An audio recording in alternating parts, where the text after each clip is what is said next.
from PRX. This episode is brought to you by Progressive Insurance. You're listening to this podcast, so I know you've got a curious mind. Here's a helpful fact you might not know yet. Drivers who switch and save with Progressive save over $900 on average. Pop over to Progressive.com, answer some questions, and you'll get a quick quote with discounts that are easy to come by. In fact, 99% of their auto customers earn at least one discount. Visit Progressive.com and see if you can enjoy a little cash back. Progressive Casualty Insurance Company and Affiliates. National 12-month savings of $946 by new customers surveyed who saved with Progressive between June 2024 and May 2025. Potential savings will vary. All right, everybody, it's time to talk about the mattress I love sleeping in. We're talking about Helix Sleep, and that's my first question. Do you love the mattress you're sleeping in? Does it fit your needs, your feel preferences, what makes you comfortable? If it's not a solid yes, go to helixsleep.com/sleep and take the Helix quiz and find a mattress that you will love. Every time I'm away from my Helix this summer, I miss it. And then literally I start laughing when I get in bed now because I say, holy cow, I love this mattress. It's so comfortable. And one of the main reasons it's comfortable is I took the Helix quiz and I got matched with a mattress that fits my needs, my feel preferences, the fact that I get hot when I sleep, that I like to sleep on my side and my stomach, that I like something firmer. You deserve a mattress that you laugh when you get in because you love it. So you say, hey, I've missed you a lot. Not only that, Helix comes with a 120-night sleep trial, a lifetime limited warranty. There's free shipping and seamless delivery. Helix delivers the mattress right to your door with free shipping in the U.S. They have the Happy with Helix guarantee, so you can rest easy with seamless returns and exchanges. The Happy with Helix guarantee offers a risk-free, customer-first experience designed to ensure you're completely satisfied with your new mattress. And Helix is the most awarded mattress brand, tested and reviewed by experts like Forbes and Wired. And of course, they've got a deal for our listeners. So go to helixsleep.com/sleep for 27% off site-wide, exclusive to our listeners. That's helixsleep.com/sleep for 27% off site-wide, exclusive to our listeners. Make sure to enter our show name after checkout so they know we sent you. That's helixsleep.com/sleep. Take that sleep quiz. Let me know what you got matched with. Thanks, everybody. Friends beyond the binary, ladies and gentlemen, boys and girls, it's time for the podcaster here who's here to read to you tonight. Read near you, or dual paraphrasing. Though luckily tonight, not too much paraphrasing or commentary. What's it called when you make commentary on your paraphrase commentary?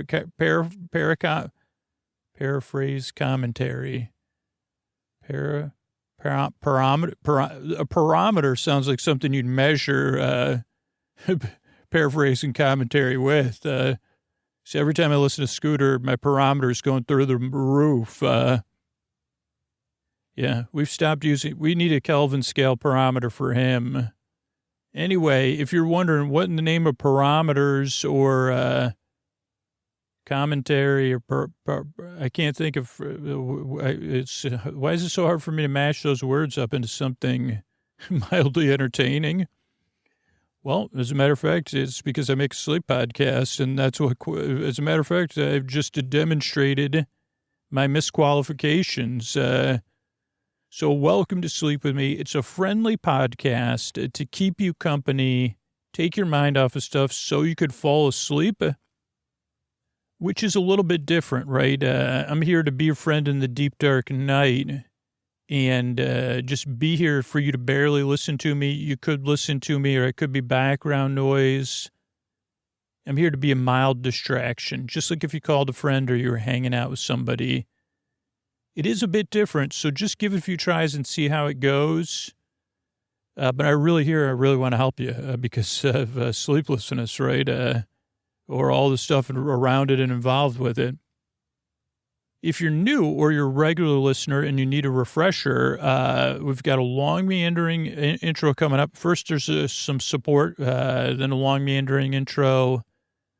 And then later on, I'll be reading I'll be starting our read-through of the Pickwick Papers, which we did a sample of over the holiday season of 2024. So, I don't know, maybe you're hearing this at the holiday season of 2025. I don't even know. With Sleep With Me, we're always recording, so anyway, I'm glad you're here. If you're a new listener or you're going through something and you're here for a little while, I'm so happy to be able to help you. And I'm so proud that we do this together. The people that benefit from the most from the podcast are who not only I count on, but all of you, the people that are just going in the middle of something tough right now or just checking the show out for the first time. It's the people that listen on a regular basis, that support the show back, that makes all of this possible. Not me. It's all those people that do that. And we could always use more help. So if you say, wait a second, I didn't realize that Sleep With Me makes my life incredibly better, whether it's for the past week or the past 4 or 5 years, these are the ways you could say, how do I help? It helped me. How do I help? Here's a couple ways you could do that. All right, everybody, it's time to talk about tonight's sponsor, Talkiatry. And, I've talked on the show about my own personal mental health journey. And whether it's me or someone I love, it is so difficult. There's so many obstacles, like trying to find a psychiatrist that takes your insurance. And then you got to wait for months. You got to wait for a call back. Or then you try to set up an appointment and they're, no, we're not taking new patients. What should I do? Where should I go? If you've been in that place, I've been there too, and you're not alone. And that's why I love working with partners that have a solution. Talkiatry makes it easy to see a licensed psychiatrist online who takes your insurance in just a few days. Talkiatry is a 100% online psychiatry practice that provides comprehensive evaluations, diagnoses, and ongoing medication management for conditions like ADHD, anxiety, depression, and more. Unlike therapy-only platforms, Talkiatry is psychiatry. You're seeing a medical provider who can diagnose mental health conditions and prescribe medication when it's appropriate. All 800-plus clinicians are in-network with major insurers, so you can use your existing insurance instead of paying monthly subscriptions or out-of-network costs. You can meet with a licensed psychiatrist who takes the time to understand what's going on, builds a personalized treatment plan, and supports you over time with consistent, evidence-based care. Getting started takes just a few minutes. Complete a short online assessment, get matched with clinicians who fit your needs, and schedule your first visit in days, not months. And because you continue with the same provider, you're not starting over each visit. Your treatment can evolve with you, so you're actually making progress over time. More than 300,000 patients have already found high-quality psychiatric care through Talkiatry. Head to talkiatry.com/sleep to complete the short assessment and get matched with an in-network psychiatrist in just a few minutes. That's talkiatry.com/sleep to get matched in minutes. Thanks, everybody. All right, everybody, it's time to talk about tonight's sponsor, a new sponsor, Drip Drop. You know I love being outside, particularly in the summertime, whether it's running or biking or my favorite activity, taking a long walk. And that's why I love partnering with Drip Drop. Having Drip Drop on hand helps me avoid dehydration before it happens, so I don't hit that low energy or feeling tired due to not being hydrated. Now, Drip Drop is doctor-developed, proven fast hydration that helps your body and mind work better. Think support for busy days, long workouts, summer travel, and everything in between. Because hydration isn't something you just do when you're behind. It's how you stay ahead. Drip Drop uses science-based formulas for rapid hydration so you'll feel results fast while getting 3 times the electrolytes of leading sports drinks. Drip Drop is trusted by firefighters, medical professionals, and over 90% of top college and pro sports teams. And like I said, it's perfect for staying active all summer long. It's fast hydration built with what matters most. Now, all of these products taste amazing. There's 16 original flavors and 8 zero sugar plus options. And oh boy, did I enjoy that fruit punch. I had it before the podcast. No mouth noises. That's the amazing thing. I'm hydrated and I sound good. So this summer, I'm going to make Drip Drop a part of my daily routine. And to make it easy, Drip Drop has flexible subscription options, so you're never stuck without proven fast hydration, whether you're hitting the gym, juggling work, or just trying to keep up with an always-on calendar. And of course, they got a deal for you, everybody. Right now, Drip Drop is offering Sleep With Me listeners 20% off your first order. Go to dripdrop.com and use the promo code SLEEP. That's dripdrop.com, promo code SLEEP for 20% off. Stock up now at dripdrop.com and use that promo code SLEEP. That's Drip Drop. Thanks, everybody. Hey, this is Scoots, and I've been talking about Surprised by Scoots for a while now, right? But I don't know if everybody's heard about it. If you're looking to get a free membership to Sleep With Me Plus, free ad-free episodes, free story-only episodes, if you're looking for a free way to keep this podcast going for you and everybody else, a fun way, in a way that's going to be a triple or quadruple win, Surprised by Scoots will let one person know about the podcast. If you find the person that connects with Sleep With Me, it will change their life. Because if Sleep With Me changed your life, it'll change their life too. But you can also be surprised by me. Tag me in social media or send me a message through the contact form on our website and let me know, hey, I let this person know about the show, or here's the post I shared. And I'd love some ad-free full episodes or story-only episodes. I'd love a free membership to Sleep With Me Plus. This podcast is a huge part of my life. I'm happy to surprise you. And there's also other listeners happy to surprise you too. We have Cornelia, who has a huge scholarship fund. So if you can't spread the word about the show, and you can't support the show, but it has changed your life and you are a super listener, meaning you fall asleep fast, you listen all night long, or whatever, you can message through the contact form on our website and say, hey, I just can't support the show financially, and I just can't spread the word about the show. Can I get, and we'll set you up. So yeah, let me know, but I'd love it. It is a lot of fun, and you do really feel like you're a part of something, and it is fun spreading the word about the podcast, and it is life-changing for the people the show works for. So if the podcast has changed your life, changed your relationship with sleep, brought you sleepy joy and delight in the deep, dark night, think about what that would mean if given that to somebody else. You're going to change their life. And you could have fun. People that are like, wait a second, what? A boar friend? Does he say Barbara Boorstrand during the intros?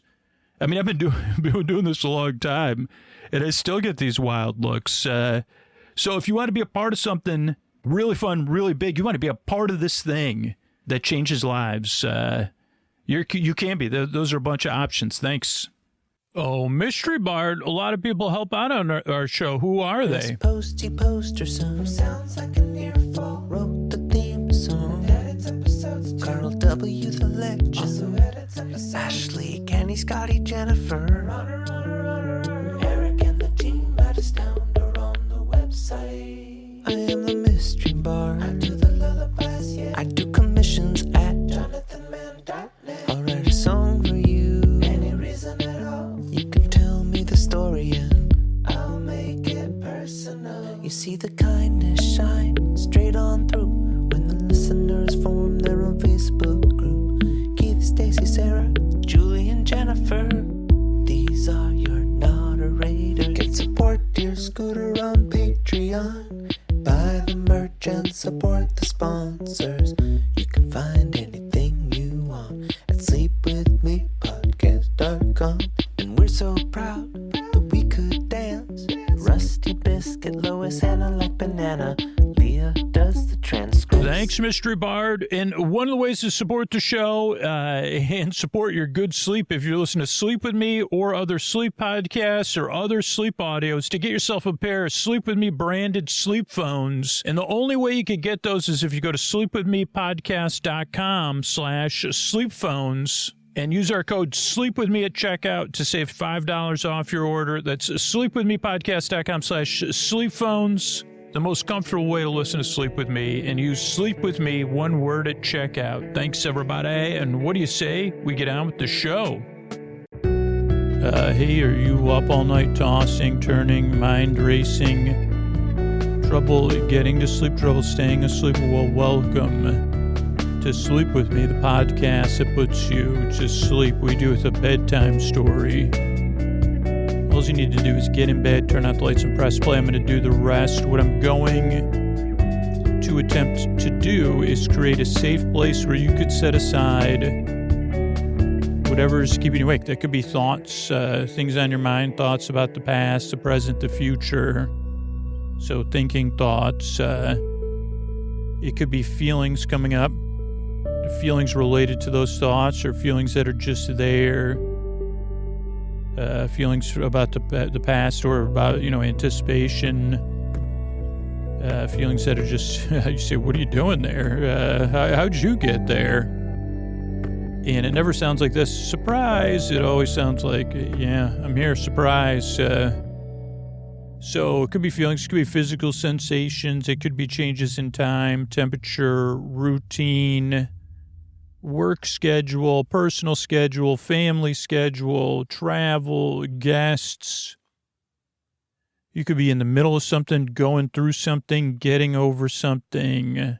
Whatever it is, I'm here to try to help, because, one, I can relate to what it's like. Trouble getting to sleep, check last night. Trouble staying asleep, check last night.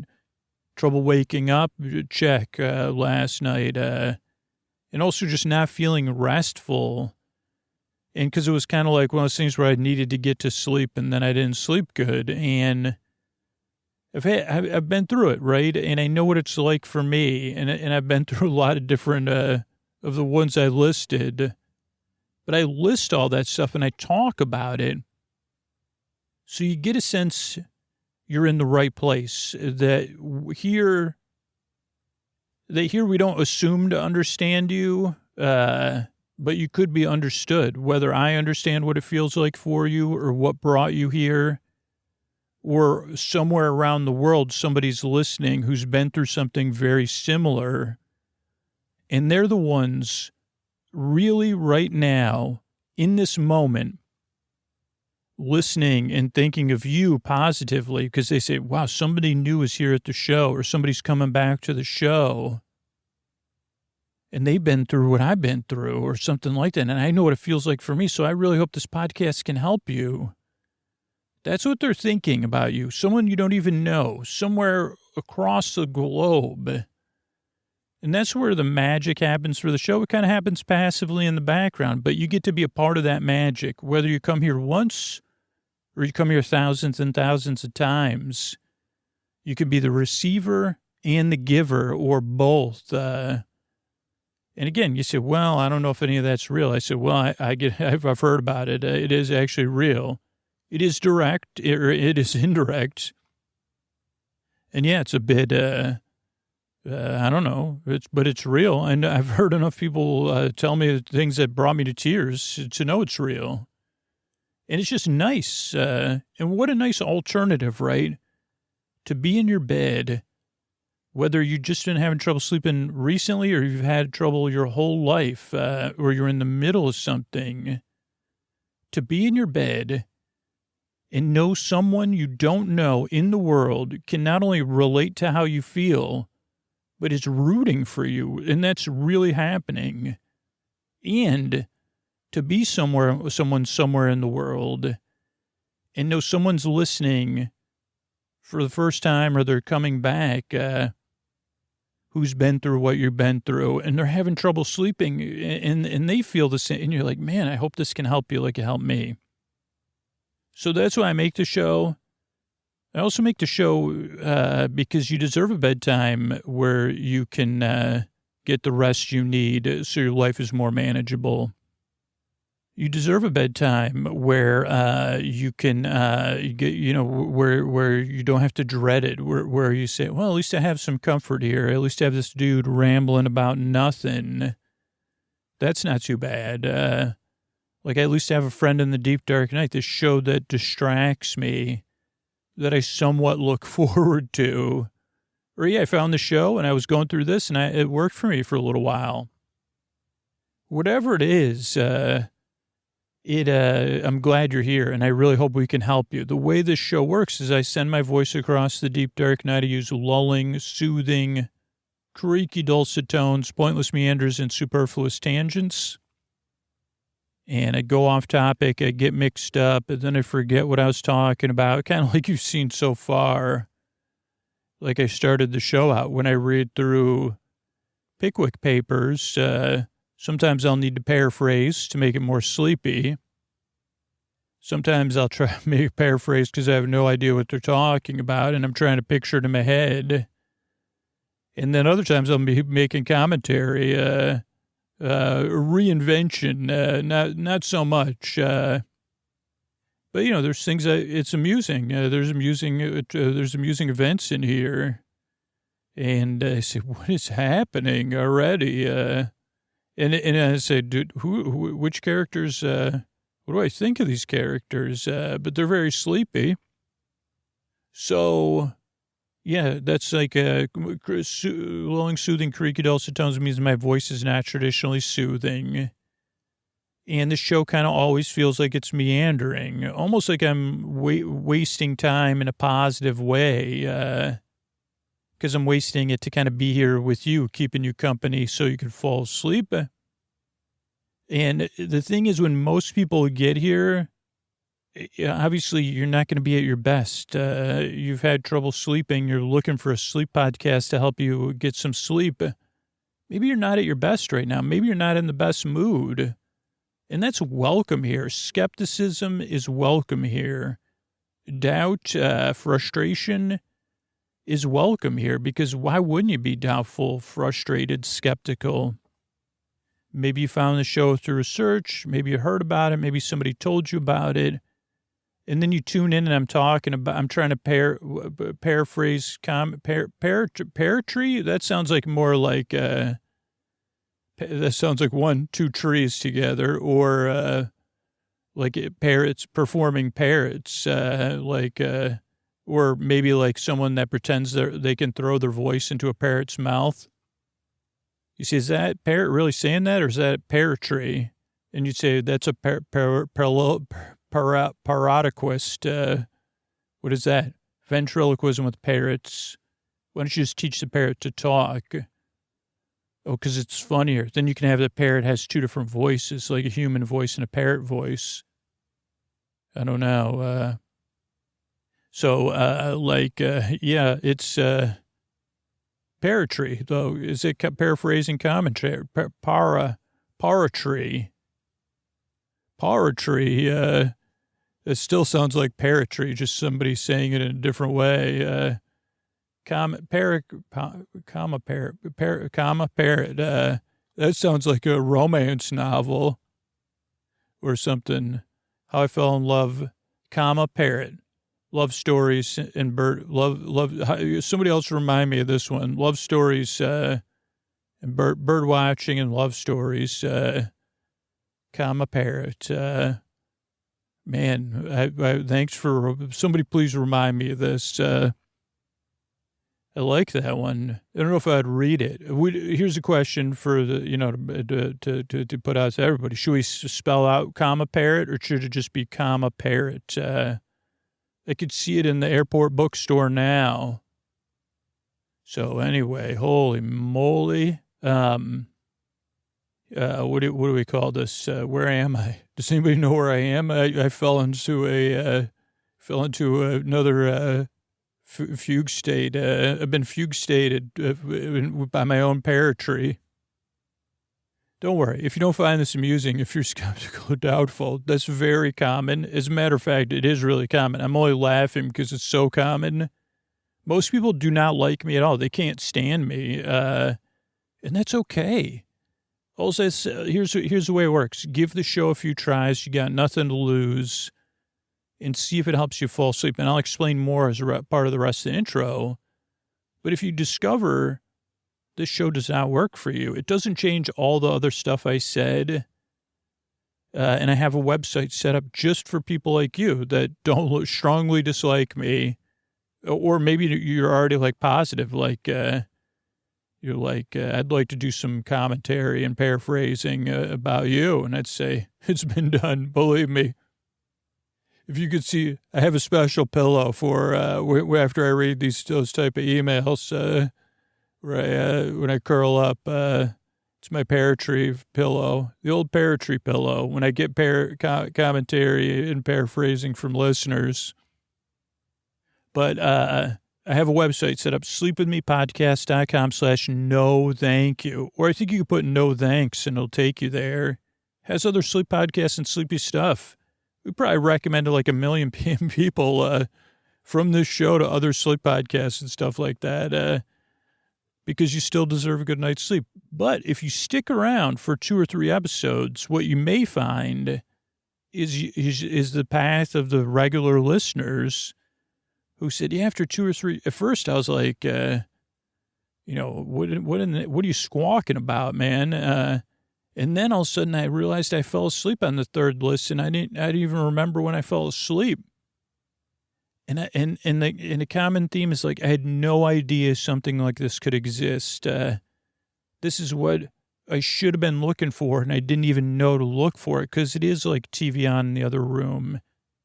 It's a podcast I just barely listen to, like Out of Focus Picture, or when I stream something and I put it under my pillow on my phone, or a friend talking to me that I'm not listening to. That's what your show is like. Thank you. But it takes a couple tries to get used to not just barely listening to something because everything else wants our attention. I only want to hold your attention softly, almost like one of those things, what are those dandelions? Like I'm not here to blow the dandelion away and make a wish. I'm just here to hold it gently. Maybe the breeze will take it away, or maybe we'll just look at it together. I'm like the dandelion holder. There you go. There's another, what's it? Not daffodils. Is there a bird? Not ducks. Cause I don't see, ducks could be a separate romance novel. I guess these would be short stories, but, comma parrot, but dandelions and, some diaphanous dandelions. I don't know. Are dandelions diaphanous? I guess you'd say, well, I don't think you understand what that word means once again. But yeah, so a regular listener, it's just something you just barely listen to. I think I got that. This is also a sleep podcast I've been making since 2013. Believe it or not, on a regular basis, week after week, episode after episode, multiple episodes a week. And this is kind of like the first idea of like this grown-up bedtime stories sleep podcast thing. But I'm not even here to put you to sleep. This show is not here to put you to sleep. There's no pressure to fall asleep with this show. I'm here to keep you company, whether you're awake or asleep, because there's people listening who can't sleep at all. And I'm here to keep them company too, or people that need a break during the day. So this podcast is here and you just fall asleep during it. I'm here to be your boar friend, your boar bay, your boar sib, your boar bud, your neighbor, your boar fidel. It was a boar fidel, it's like a daffodil, but more boring. What is that? Just the stem? I say, well, if you want to hurt a stem's feelings, if you want to hurt a daffodil stem's feelings, you just did. Congratulations.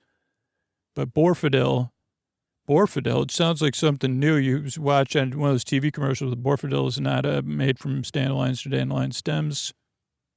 May cause sneezing. Whatever. Borfidel. Oh boy, how do we get here? Boar bud, your boar burr, your boars, your boarman, your Boris Borloff, your best boar friend forever.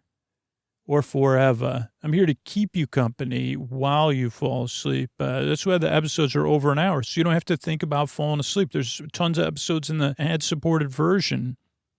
We have a story-only version out there. So just see how it goes, and we'll,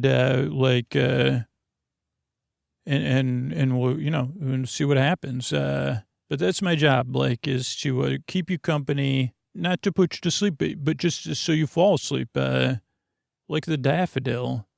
Eventually the wind comes and blows you away, but maybe some cute kid or something blows you away too, or gently blows you on the breeze. That's a little bit sleepier than blows you away. But I mean, sometimes when kids are made, do you make a wish with daffodils? Do you get a wish for every single one of those seeds? These are questions I could use the answers to.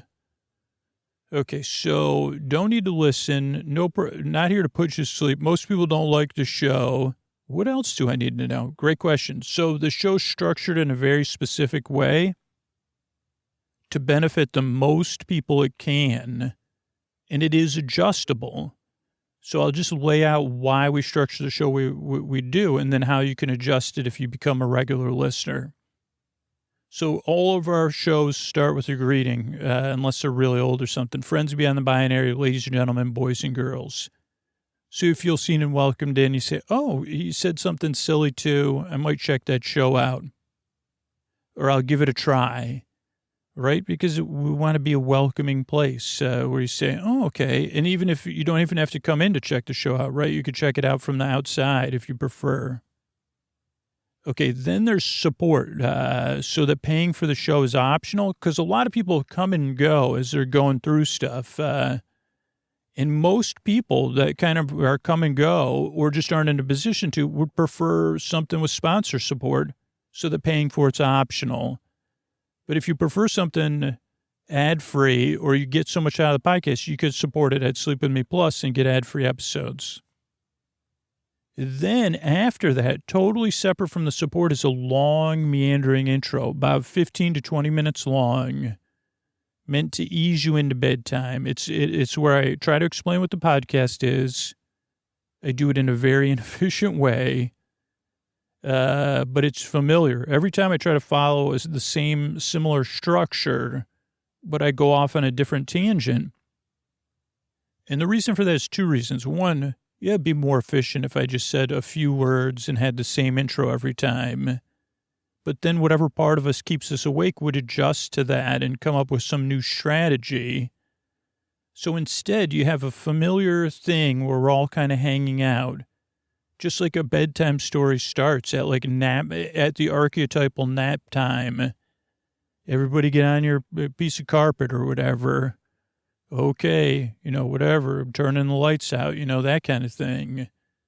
So it's familiar, but the distractions are different every time, so that it just helps. If you decide, if you start listening to the show, you're like, I don't like these intros, don't worry, we got you covered. Bedtime Stories from Sleep With Me is in every podcast app, and that's shows with just the greeting and the story.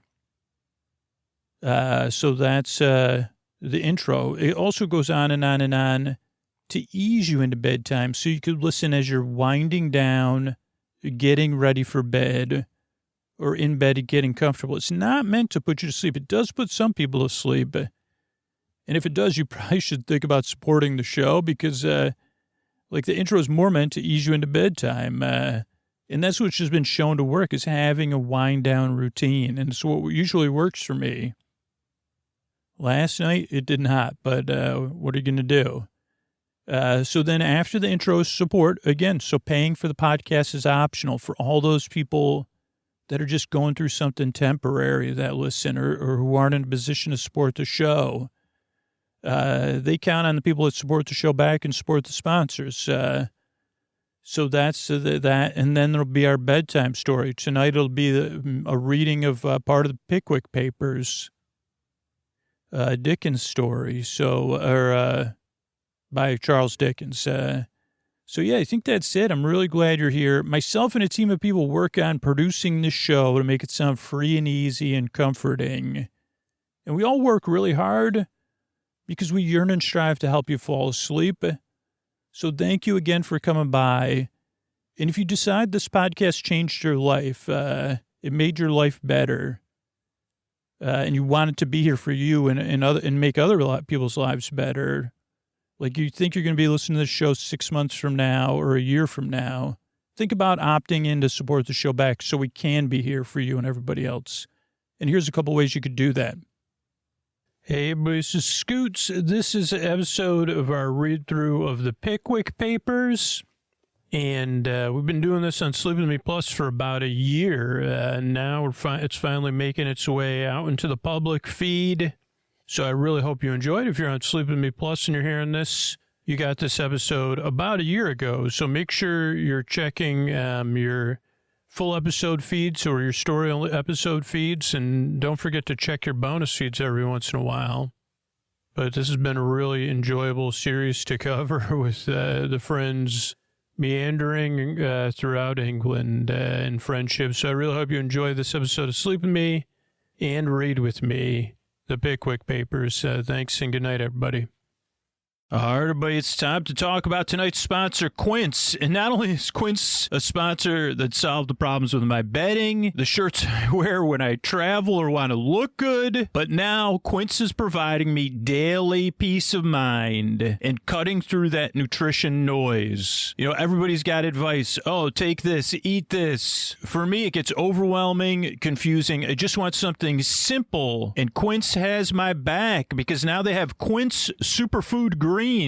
Cuts right through that nutrition noise with one simple daily scoop that helps you fill your nutrient gaps and support your overall health. Quince Superfood Greens combines 78 high-quality ingredients into just one scoop. It has vitamins, minerals, probiotics, and whole food-sourced greens. It supports energy, gut health, and covers your nutrient gaps without a complicated routine. It's made in the USA and rigorously third-party tested. It's free from soy, stevia, major allergens, and has no artificial sweeteners. And this is my favorite part. Like everything Quince does, it's thoughtfully made and priced really well. At $40 for 30 servings, it's less than half of the leading greens brands. Quince works directly with trusted manufacturers, so you're getting premium wellness ingredients without the inflated markup. And especially with travel this summer, it makes a big difference for me putting a scoop of Quince Superfood Greens in a glass of cold water and knowing all of my nutrient bases are covered.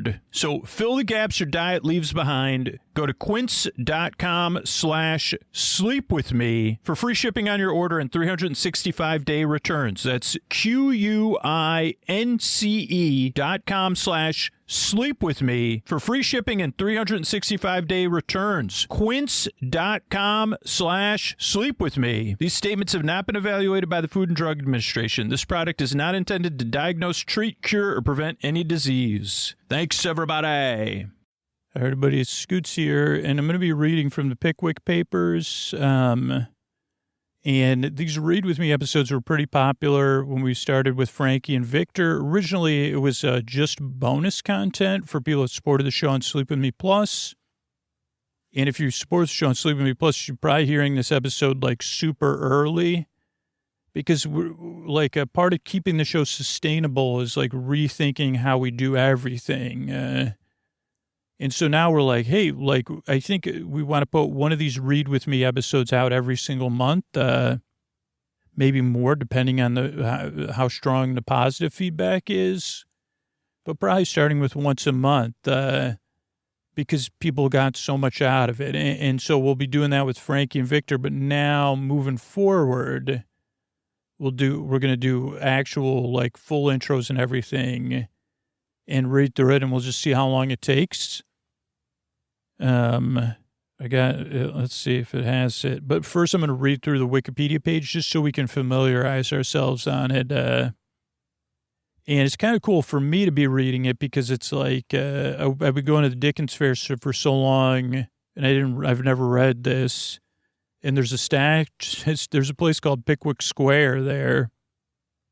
So here's from Wikipedia.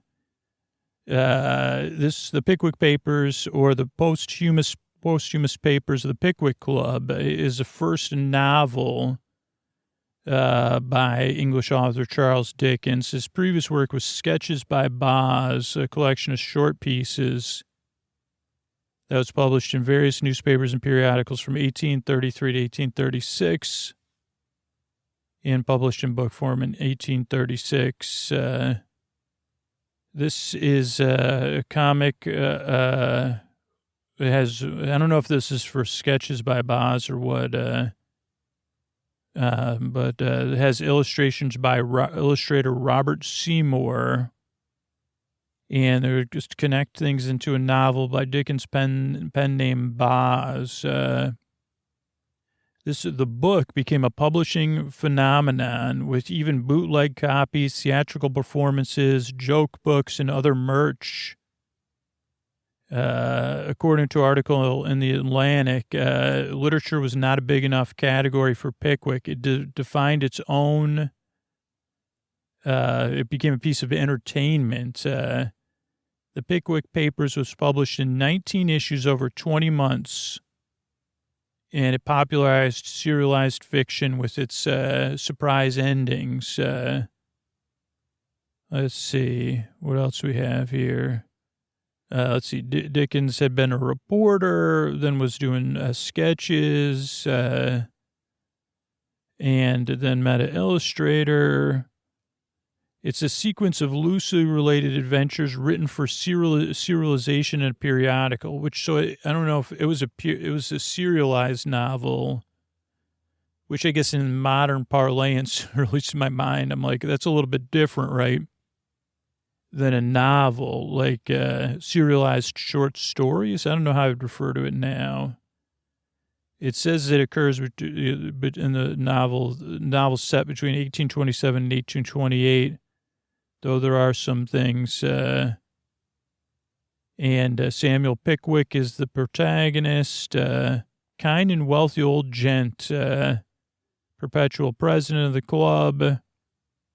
And this kind of starts off like the beginning of their journey, which goes throughout English countryside, and some other things happen in the character. There's supporting characters. There was a sequel with some of them in it briefly, and adaptations. There's a silent three-reel film in 1913, then another one in 1921, then in 1936, BBC, British Music Drama Opera Company, did the televised opera. Then 38 Pickwick Papers in Mercury Theatre on Air. Then in 1952, there was the first sound film version, the only sound version of the story released to cinemas. 1985 is an animated adaptation. There was also, in 1985, a BBC 12-part, 350 minutes. I don't know what that is divided by 40 or 50, but... see how many episodes, 12 parts, so Sleep With Me, maybe? I don't know. Will be more, will be less. Probably 14, I don't know. Then there was a BBC 4 dramatization in 1977. There was theatrical adaptations with songs in the past. A lot of different stuff. It was published in 19 issues over 20 months. The last was double length and cost 2 shillings. And numbers were typically issued on the last day of a given month. Looks like there's 57 chapters. And, yeah, so I guess that's all we need to know for now. And I remember there was like animated, I wonder if that was the 80s. So like, I wonder if those are on streaming anywhere. Because I remember the animated versions of Dickens stuff, but I don't think I watched any of it. So I'll have to check that and try to find this silent three-reel film from 1913 too. All right, everybody. Thanks so much for listening. And, here's Scoots with the Pickwick Papers. Thanks and good night. The Pickwick Papers by Charles Dickens. The Big Farm-esque Papers of the Pickwick Club, Episode 1, Chapter 1, The Pickwickians.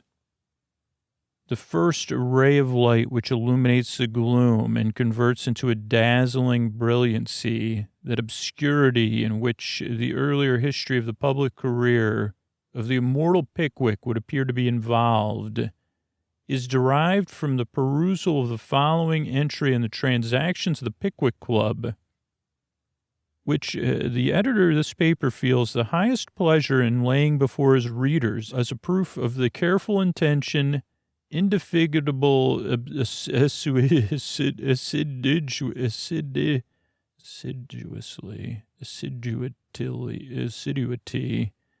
and nice discrimination with which his search among the multifarious documents confided to him has been conducted.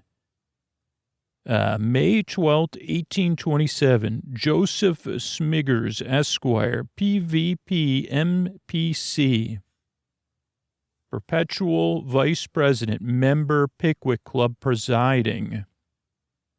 My official voice taking over. The following resolutions are unanimously agreed to. That this association has heard read, with feelings of unmingled satisfaction and unqualified approval, the paper communicated by Samuel Pickwick, Esquire, G.C. MPC, General Chairman, Member, Pickwick Club, entitled Speculations on the Source of the Hempstead Ponds with Some Observations on the Theory of Tittlebats. Maybe one of the original Sleep podcasts. And that this association does hereby return its warmest thanks to said Samuel Pickwick, Esquire, G.C., MPC, for the same. That, while this association is deeply sensible of the advantages which must accrue to the cause of science, from the production to which they have just averted, no less than the wearied reaching research of Samuel Pickwick, Esquire, G.C., MPC, in Hornsey, Highgate, Brixton, and Camberwell, they cannot but entertain a lively sense of the inestimable benefits which must inevitably result from carrying the speculations of that learned man into a wider field, from extending his travels and consequently enlarging his sphere of observation to the advancement of knowledge and the diffusion of learning.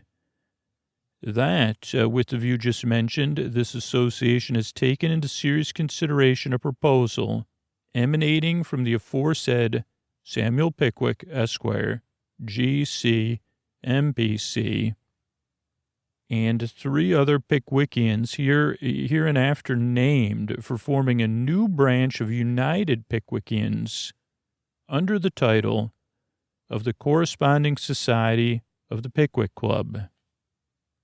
That the said proposal has received the sanction and approval of this association, that the Corresponding Society of the Pickwick Club is therefore hereby constituted, and that Samuel Pickwick, Esquire, G.C., MPC, Tracy Tupman, Esquire, MPC, and Augustus Snodgrass, Esquire, MPC, and Nathaniel Winkle, Esquire, MPC, are hereby nominated and appointed members of the same, and that they be requested to forward from time to time authenticated accounts of their journeys and investigations, of their observations of character and manners, and in the whole of their adventures, together with all tales and papers to which local scenery or associations may give rise, to the Pickwick Club, stationed in London. That this association cordially recognizes the principle of every member of the corresponding society defraying his own traveling expenses, and that it sees no object whatsoever to the members of the said society pursuing their inquiries for any length of time they please upon the same terms. That the members of the aforesaid corresponding society be and are hereby informed that their proposal to pay the postage of their letters and the carriage of their parcels has been deliberated upon by this association, and that this association considers such proposal worthy of the great minds from which it emanated, and that it hereby signifies its perfect acquiescence therein. A casual observer, adds the secretary, to whose notes we are indebted for the following accounts. A casual observer might possibly have remarked nothing extraordinary in the bald head and circular spectacles which were intently turned towards the secretary's face, during the reading of the above resolutions. To those who knew that the gigantic brain of Pickwick was working beneath that forehead, and that the beaming eyes of Pickwick were twinkling behind those glasses, the sight was indeed an interesting one. There sat the man who had traced to their source the mighty ponds of the Hempstead, and agitated the scientific world with his theory of tittlebats, as calm and unmoved as the deep waters of the one on a frosty day, or as a solitary specimen of the other in the inmost recesses of an earthen jar. And how much more interesting did the spectacle become when, starting into full life and animation, as a simultaneous call for Pickwick burst from his followers, that illustrious man slowly mounted into the Windsor chair on which he had been previously seated and addressed the club himself had founded. What a study for an artist did that exciting scene present. The eloquent Pickwick, with one hand gracefully concealed behind his coat-tails, and the other waving in the air to assist his glowing declamation, his elevated position revealing those tights and gaiters which, had they clothed an ordinary man, might have passed without observation, but which, when Pickwick clothed them, if we may use the expression, inspired involuntary awe and respect, surrounded by the men who had volunteered to share the perils of his travels and who were destined to participate in the glories of his discoveries. On his right sat Mr. Tracy Tupman, the too susceptible Tupman, who, to the wisdom and experience of mature years, had superadded the enthusiasm and ardor of a boy in the most interesting and pardonable of human weaknesses, love. Time and feeding had expanded that once romantic form. The black silk waistcoats had become more and more developed. Inch by inch, the gold watch chain beneath it had disappeared from within the range of Tupman's vision, and gradually had the capricious chin encroached upon the borders of the white cravats. But the soul of Tupman had known no change. The admiration of others was still its ruling passion.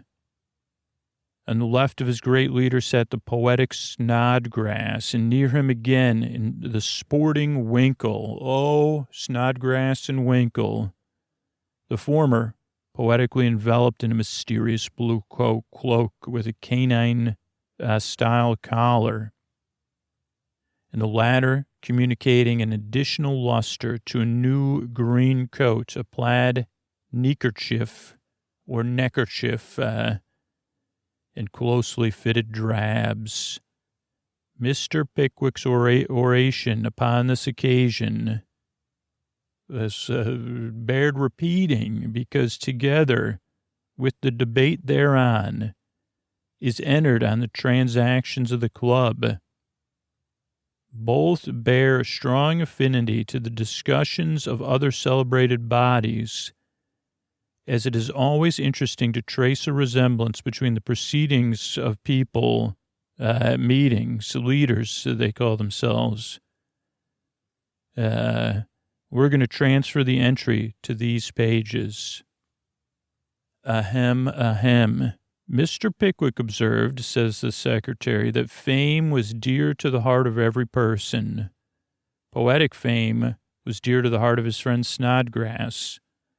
The fame of conquest was equally dear to his friend Tupman. And the desire of earning fame in sports of the field, the air, and the water was utmost to his friend Winkle. He, Mr. Pickwick, that is, would not deny that he was influenced by human passions and human feelings, cheers in particular, possibly by human weakness. And then there was no's from the audience. Those were cheers not just that he loved, but the cheers he received from the audience. But this he would never say, that if ever the fire of self-importance broke out in his bosom, the desire to benefit human beings in particular, his preference for that effectually quenched it. The praise of human beings was his swing, man. Philanthropy was his insurance office. Philanthropy insurance. We insure, we'll act philanthropically. This brought on vehement cheering from the crowd. He had felt some pride, he acknowledged it freely, and let the people he had strong disagreements with make the most of it. He had felt some pride when he presented his Tittlebatian theory to the world. The Tittlebatian theory, yes. It might be celebrated or it might not. And a cry of the crowd with great cheering of it is... tittlebats. Now, he would take the assertion of that honorable Pickwickian, whose voice he had just heard. It was celebrated, but if the fame of that treaty were to extend to the farthest confines of the world, the pride with which he should reflect on that authorship of that production would be as nothing compared with the pride with which he looked around him. On this, the proudest moment of his existence. Oh, the cheers did roll in then. But despite all that, he was a humble individual. No, the crowd could not agree. Still, he could not but feel that they had selected him for a service of great honor, and of some challenge, unexpected ones, turbulence, you may even say.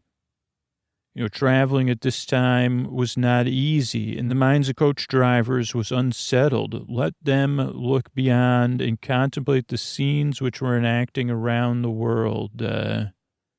Stagecoaches were heading in all directions, some quick, some slow, some not at all.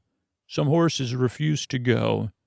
Boats, some were boating and some were not. And the boilers on what I can only assume were locomotives. Some were working and some were not. And cheers from the audience at all that of no. Well, let that honorable Pickwickian who cried no so loudly come forward and deny it. If they could. That brought on cheers. Who was it that cried no? Enthusiastic cheering. Was it some vain and disappointed person? They would not say a haberdasher, which brought on loud cheering. A haberdasher jealous of the praise which had been, perhaps undeservedly, bestowed on Mr. Pickwick's researches, and smarting under the censure which he had heaped upon his own feeble attempts at rivalry to Pickwick. Sorry, it's time. Mr. Bolton of Aldgate rose to order. Did, my finger raised, the Honorable Pickwickian allude to him? Cries of order, chair, yes, no, go off, leave off, have a sack or whatever people might say. Mr. Pickwick would not put up to be put down by clamor. He had alluded to the honorable gentleman. There was great excitement. Mr. Blotton, not Bolton, as I had said earlier, mistakenly, would only say then that he repelled the honorable gentleman's false and scurrilous accusations with profound contempt. And this brought on great cheering. And one could even imagine if you were reading through the pages of this, whether when it was first released as a serial or in early printing, a painting or a woodcut of this meeting. And the disarray it was in, the smoky room, the walls, the hands, the pipes, the candles, the books, the glasses, the smoke, the positions of sitting. And are those top coats or petticoats? I do not know. Anyway, the honorable gentleman was a humbug. This was immense confusion caused, and people yelled, chair and order. And speaking of order, Mr. A. Snodgrass rose to order. He threw himself upon the chair. Hear, hear. He wished to know whether this disgraceful contest between two members of that club should be allowed to continue. Yes, hear, hear. The chairman was quite sure that the Honorable Pickwickian would withdraw the expression he just made use of. Mr. Blotton, with all possible respect for the chair, was quite sure he would not. The chairman felt it was his imperative duty to demand the honorable gentleman whether he'd use the expression which had just escaped him in a common sense. Mr. Blotton had no hesitation saying that he had not. He had used the word in the Pickwickian sense. Hear, hear. He was bound to acknowledge that personally he had entertained the highest regard and esteem for the honorable gentleman. He had merely considered him an humbug in a Pickwickian point of view. Hear, hear. Now, Mr. Pickwick felt much gratified by the fair, candid, and full explanation of his honorable friend. He begged it to be at once understood that his own observations had been merely intended to bear a Pickwickian construction. And this brought cheers. Here, the entry terminates. And as we have no doubt the debate did also, after arriving at such a highly satisfactory and intelligible point to most, except for I, your dear reader. I believe the debate was over the use of the term humbug? What was Pickwickian about it? But maybe as we discover the workings of this club and the personalities within, we will gauge a better understanding. I know that once they would say, bah, humbug. So the fair, candid, and full explanation which satisfied Mr. Pickwick begged that it be once understood that his own observations had merely intended to be a Pickwickian construction. So that is the intelligible point that still my intelligence cannot grasp, but we have no official statement of the facts which a reader will find recorded. No, we do. We have no official statement of the facts which the reader will find recorded in the next chapter, but they have been carefully collated from letters and other MS authorities. So unquestionably they are genuine as to justify their narration in a connected form. And that leads us to Chapter 2, The First Day's Journey and the First Evening's Adventures. Part 1 of this part, which will no longer be numbered probably, but with their consequences. That punctual servant of all work, the sun, had just risen and begun to strike a light on the morning of the 13th of May, 1827. That's 1827. When Mr. Samuel Pickwick burst like another sun from his slumbers and threw open his chamber window. He looked out upon the world beneath. Goswell Street was at his feet. Goswell Street was right on his right hand, as far as the eyes could reach. Goswell Street extended on his left, and the opposite side of Goswell Street was over the way. Such, thought Mr. Pickwick, are those narrow views of those philosophers who, content with examining the things that lie before them, look not to the truths which are hidden beyond. As well as I might be content to gaze upon Goswell Street forever, without one effort to penetrate the hidden countries on which every side surround it, and have given vent to his beautiful reflection, Mr. Pickwick proceeded to put himself into his clothes, and his clothes into his portmanteau. Great people are seldom over-scrupulous in the arrangement of their attire. The operation of shaving, dressing, coffee imbibing was soon performed. And in another hour, Mr. Pickwick, with his portmanteau in hand, his telescope in his greatcoat pocket, and his notebook in his waistcoat, was ready for the reception of any discoveries worthy of being noted down. And he had arrived at the coach stand in St. Martin's le Grand. "Cab," said Mr. Pickwick. "Here you are, sir," said a strange human being, wearing an apron with a brass label and number on it. He looked around as if he were cataloged in some collection of rarities. "This is the water person. Here you are, sir. Now then, first cab," and the first cab having been fetched from the public house, where he had been smoking his first pipe, Mr. Pickwick and his portmanteau got into the vehicle. "Golden Cross," said Mr. Pickwick. "Only a bob's verse, Tommy," cried the driver sulkily, for the information of his friend the waterman as the cab drove off. "How old is that horse, my friend?" inquired Mr. Pickwick, rubbing his nose with the shilling he had reserved for the fare. 42, replied the driver, eyeing him askance. "What?" said Mr. Pickwick, laying his hands upon his notebook. The driver reiterated his former statement. "I said 42.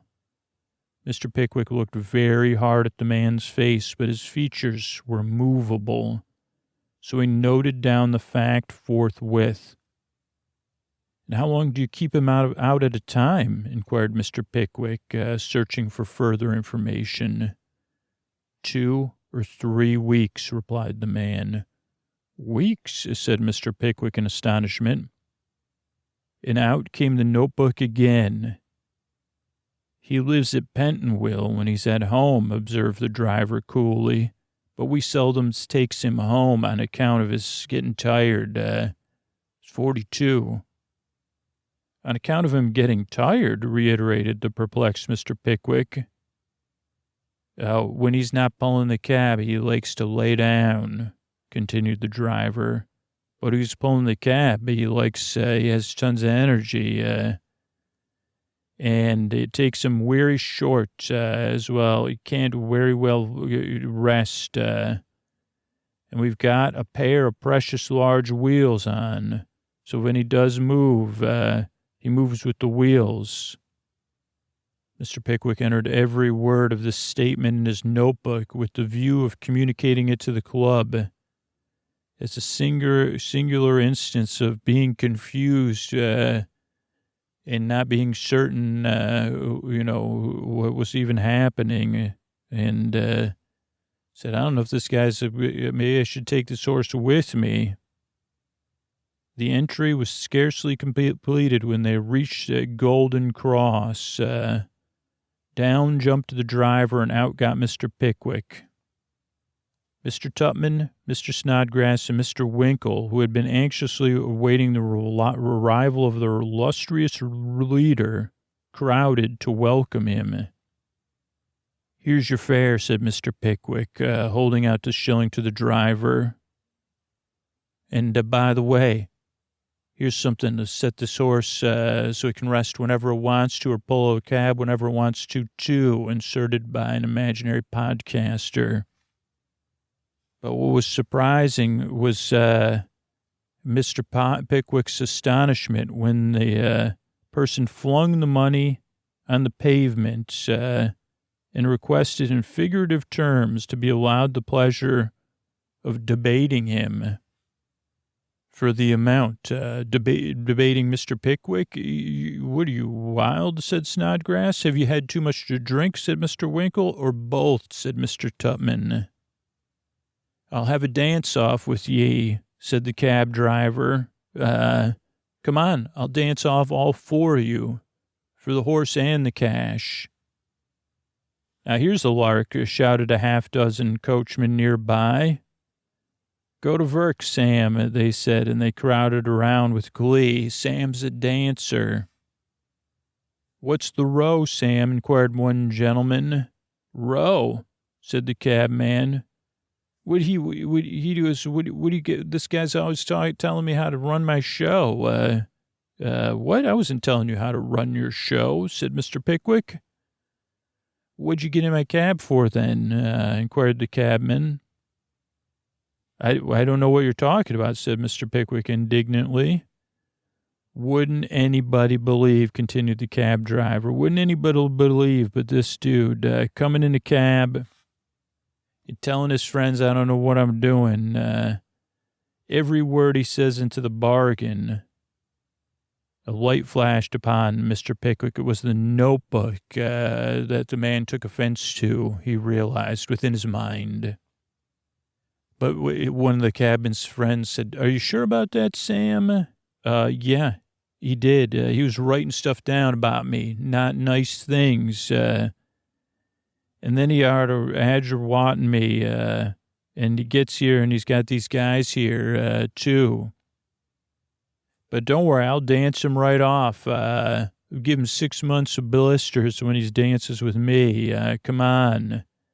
And the cabman dashed his hat upon the ground with a reckless discard of his own private property. And this over-the-top action knocked Mr. Pickwick's spectacles off and followed up with the guy starting to dance right up close to him, tap dancing and shuffle ball stepping and shuffling off to what would be known as Buffalo. And then he started dancing around Snodgrass and then Tupman. And then he danced into the road and then back again to the pavement and then danced around Mr. Winkle, all in a half dozen seconds. What the? Isn't there an authority figure nearby, said Snodgrass. And then he said, make him dance under the water pump, said another hot pie man. You're guilty free to have got no rhythm, said Mr. Pickwick. Informers, shouted the crowd. Tattletales, they said. Come on, said the cabman, who had been dancing without cessation the entire time. His dancing was infecting the crowd. They were waving along with him in the same business manner and clapping to give him a beat. While they were passive spectators of the scene, they were a part of the rhythm. But as the intelligence of the Pickwickians, the Pickwickians were tattletales started to spread, they started to think with vivacity of like getting the Pickwick party wet as well. Just like the heated pastry vendor's proposition. This was going to be not just a dance-off, but a wet dance-off. Had the affray been unexpectedly terminated suddenly by a newcomer. And again, you could see a picture of this if you read through one of the original versions, including the grouchy pie man with his basket, and quite the scene. But a new person in a younger in a green coat emerged from the coachyard. What's all the ruckus? They said.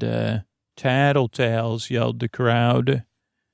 Are not, you are, said Pickwick, in a tone to which, to any dispassionate listener, carried conviction with it. Aren't you, though? Ain't you? Said the young man, appealing to Mr. Pickwick. The young man made his way through the crowd by the infallible process of skipping and dancing through its component members. This man, in a few hurried words, or someone really explained the state of the case. Come along, then, said he of the green coat, lugging Mr. Pickwick after him, and talking the whole way. Here, number 924, take your fare and take yourself off. There's a lot of noise then. We'll run through some of the dialogue. Respectable gentlemen, know him well. None of your nonsense. This way, sir. Where's your friends? All a mistake, I see, never mind. Accidents happen.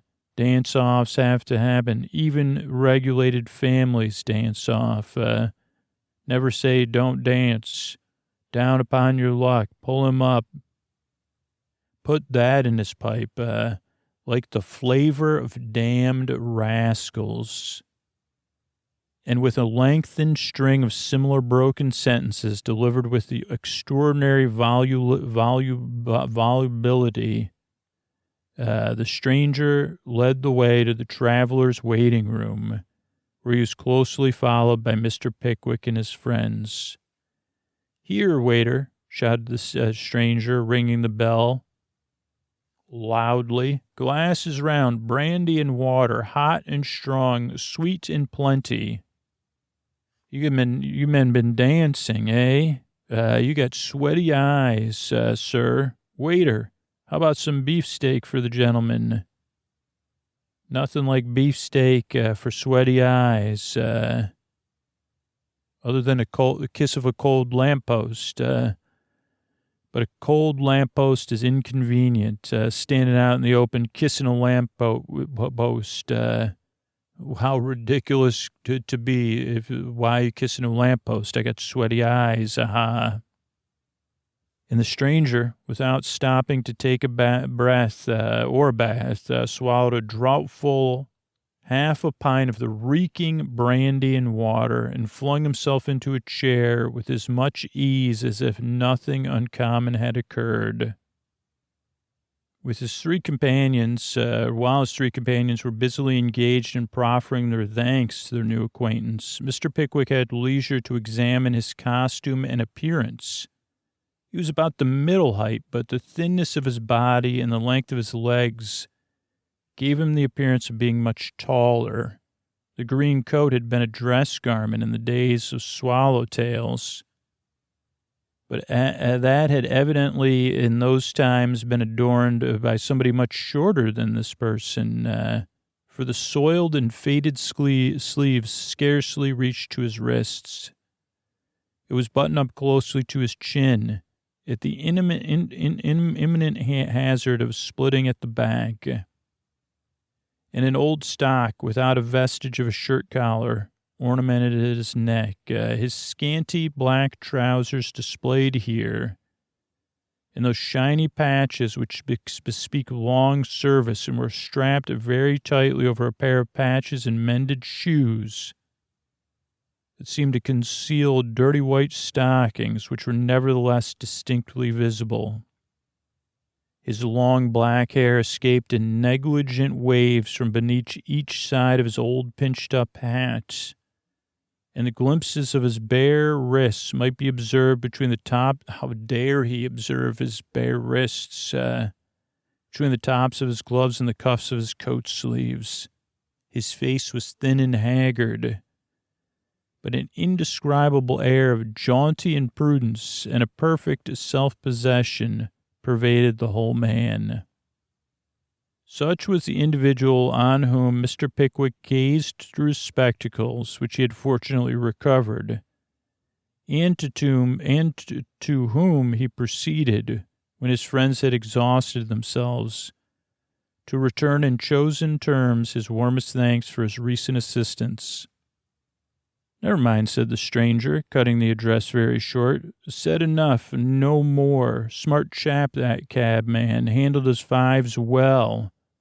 But if I'd been your friend in the green jimmy, I'd have danced right off. And that pie man, too. Me get no gammon.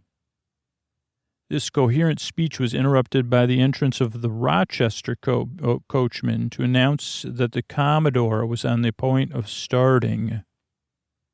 Commodore, said the stranger, starting up, my coach, place booked, one outside, leave you to pay for the brandy and the water, want change for a 5, bad silver, Brummagem buttons won't do. No go, and shook his head most knowingly. Now, so it happened that Mr. Pickwick and his three companions had resolved to make Rochester their first halting place, too. And having been intimated to their newfound acquaintance that they were journeying to the same city, they agreed to occupy the seat at the back of the coach where they could all sit together. Up with you, said the stranger, assisting Mr. Pickwick to the roof with so much precipitation as to impair the gravity of that gentleman's deportment very materially. Any luggage, sir? Inquired the coachman. Who, I? Brown paper parcel here, that's all. Other luggage gone by water. Packing up cases. Boxes, big as houses, heavy, darned heavy, said the stranger, as he forced into his pocket as much as he could of the brown paper parcel, which presented most suspicious indications of containing one shirt and a handkerchief. Heads, heads, take care of your heads, cried the loquacious stranger, as they came out of the low archway, which in those days formed the entrance to the coachyard. Terrible place, rough work, one day, 5 children, mother, tall lady eating sandwiches, forgot the arch, wish, wish, wish, knock, knock, children look around, mother, sandwich in her hand, feeding, feeding, feeding, head of a family, surprise, surprise, looking at Whitehall, sir, fine place, little window, somebody's off there, sir. He didn't keep a sharp lookout either. Sir, Ahem, ahem. I am ruminating, said Pickwick, on the strange mutability of human affairs. Hey, everybody, this is Scoots, just running through people who support the show, not just for themselves, but for you, anybody that chooses not to support the show or just isn't in a place where they can support the show. But if you're wondering when you support, if you've been putting it off or you're on the fence or you're meaning to do it, remember, like these listeners I'm reading through, when you support the show for yourself, you get a lot, something designed, particularly if you listen all night long, you fall asleep fast, you listen multiple nights a week, you have favorite episodes. You're going to get the best listening experience on Sleep With Me Plus because all the podcasts on Sleep With Me Plus are designed with people like you in mind and how you like to listen to the show. And that's what we built Sleep With Me Plus for super listeners, for people that have an opinion about the show and have a certain listening style. But then you also get peace of mind. If you do count on the podcast, you don't think you could replace it with something else, it's going to be there. And on top of all that, you're a part of something way bigger than me, way bigger than you, that has a positive impact. The reality is thousands of people's lives for each supporter. And so I'm going to read through these ones. The first one is from Rosie, who was one of the rare listeners who loved the show from the first time they listened, became a supporter after that first listen. Why? It entertained me, distracted me, and helped me relax enough to fall asleep. Still supporting the show. I never felt any obstacle to supporting the show. I started supporting it. I support other sleep podcasts, and I always return to Sleep With Me. And it feels great. I want the show to never end, so I'm happy to support it. Good sleep is priceless. I love the humor and wisdom, compassion, normalizing of brain bots. And my favorite is all intros that Bore Besties and Bore Friends get a feed full of all intros that come out twice a month in addition to the all intros we regularly put out. And I feel like you do a great job at communicating, connecting people with the support team for tech help. And I have a memory of an intro involving walking on peaches, but I never heard it again. Well, thanks, Rosie, for supporting the show. Next up is Sherry, who started listening to the show after reading an article in a magazine in 2015. And I started listening to the free show, but my use was sporadic, which is kind of a normal way to listen. And I had a big uneaten, not easy life event. And I knew I would need much more support in all caps and would listen all night long as I went through this. Scoots was the best boyfriend I could ask for. I knew I needed to support something that was supporting me so much. And my biggest obstacle was cost when I didn't support the show. Even then, absolutely everything I wanted to support the show. But at the time, cost stopped me. But I feel great now being able to make a difference, not just in my own life, but in the lives of others, including everyone who works to bring the show to people listening, and that made me feel great. My favorite thing about this podcast is how easily it sends me off to sleep and helps me, keeps me asleep. Allows my brain a break from all this overwhelming stuff I'm dealing with, so I can go through that process and get a good night's sleep and resume processing things during the day. And I do have everything set up. My favorite is the regular ad-free episodes. I also enjoyed the readings of Frank and Victoria, Frankie and Victor.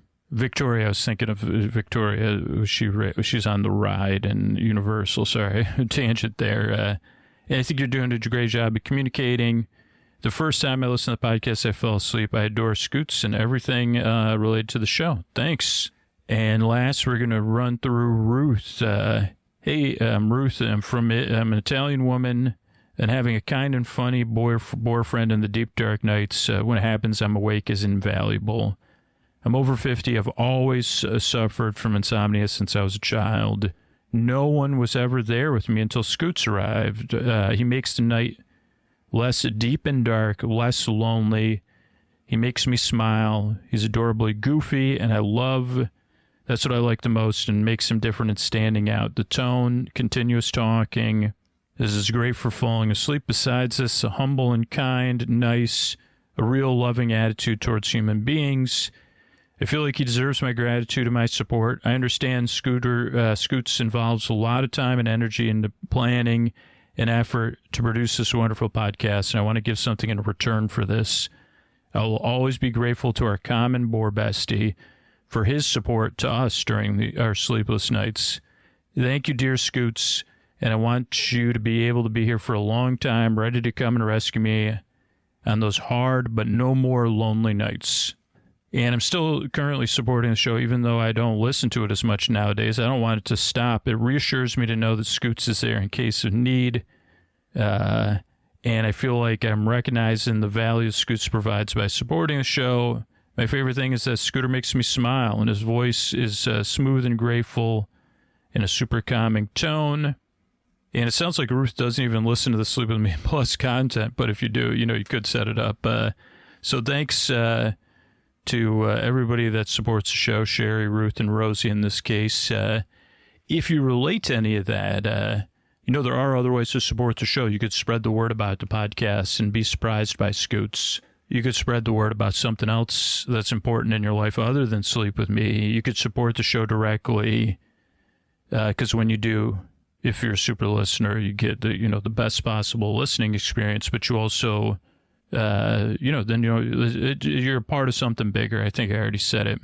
But those are huge ways. Letting people know about the show is a huge way. And yeah, if you want to be surprised by Scoots, tag me or send me an email. Maybe you'll get a free, if you can't afford to support the show, reach out, spread the word. And if for some reason you just can't support the show, like financially, or you just can't do it, you can't spread the word about it. I know there are people out there, you just say, I can't do either one of those. Or I think there's more people that say, I'm not going to do either one of those. We do have a scholarship program, too. So you could email me through the contact form on our website, share with me, and I can try to, and we have listeners willing to support the show. But the reality is, if you're listening to this and you support the show for yourself, you're already supporting it for other people. So, when you sign up, let me know, and I'll make sure that when I hear from the people that aren't in a place, whatever the place is, where they can support the show financially, or I'm not comfortable supporting this show by spreading the word either, I'll make sure your support goes to one of those people. So you're supporting it for you and a lot of other people too. Thanks, and good night. Oh, by the way, you could always, the best way to support the show is on Sleep With Me Plus. That's at sleepwithmepodcast.com/plus. I can't believe I forgot that. Thanks.